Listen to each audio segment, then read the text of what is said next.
Before we get into this, I want to thank my good buddy and fellow haymaker DJ Calcos for helping with the editing for this. Thanks, dude. You're a lifesaver. Now then, most of the people in the analysis community are known for making or being a fan of something else besides MLP. Digi's got his anime, Tommy's got his fanfic, Silverquill has his comics, KP has, well, Kim Possible. I've got sports. I'm the sports guy of the MLP analysis group. I've got the cutie mark, I've got my own blog, I once spent 1,000 words talking about the time Doc Ellis threw a no-hitter while high on LSD. I'm Mr. Sports of the Bronalysis community. And wouldn't you know it, last season we had an episode about the Pony Olympics, so yeah, this episode was kind of a long time coming. And you might be unsurprised to learn that I like this episode a whole bunch. As a matter of fact, it jumped over testing 1, 2, 3 and entered my top 5 episodes of season 4. And it's not just because, woo, sports! As a matter of fact, one of the things that I really liked about this episode was the fact that they didn't shoehorn in too many sports. This kind of goes back to one of the big problems of Rainbow Falls, which we'll get to in a little bit. Man, with all the times I talk shit about Rainbow Falls, you'd think it killed my parents or something. But anyway, we might be getting into scene defender territory a bit here, but here's how you can tell whether or not there were enough sports in the episode. Did you care about who won the ice archery contest?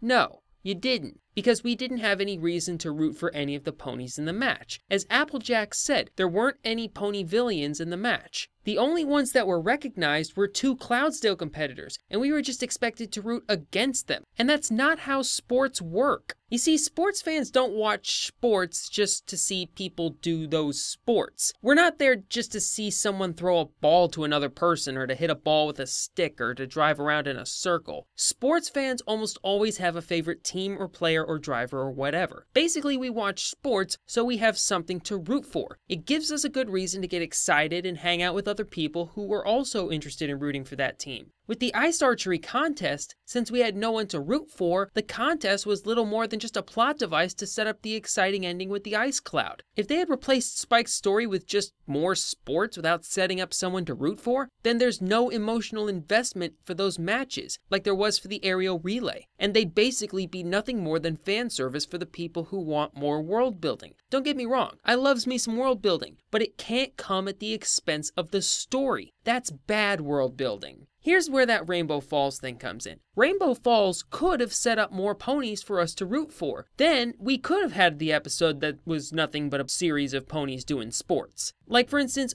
why couldn't Big Mac have been a weightlifter or a shot putter? Or why not build upon one of the other main 6's talents? Maybe Pinkie Pie is a cyclist, or Rarity is a gymnast. Or hell, just give a popular secondary character a new character trait. Is there any reason why Cheerilee couldn't be a fencer?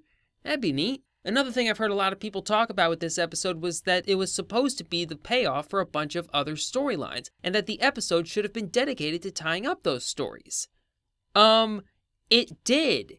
And then there was 17 minutes left in the episode. Let's think of all of the episodes in the Equestria Games arc. There was Games Ponies Play, and by extension Just for Sidekicks, which just established the location of the games. There was Flight to the Finish, which set up the CMC's role in the contest, which came and was over with in like 20 seconds. And there was Rainbow Falls, which set up the aerial relay, which we saw from start to finish. I suppose they could have elongated it by making one of the Crusaders nervous or something, or making a semi-final match that the Ponyville team would have to win to make it to the medal round, but that would have come off as padding. Instead, we get a story about Spike, which will turn off a few people, and to those people I have to say, just stop.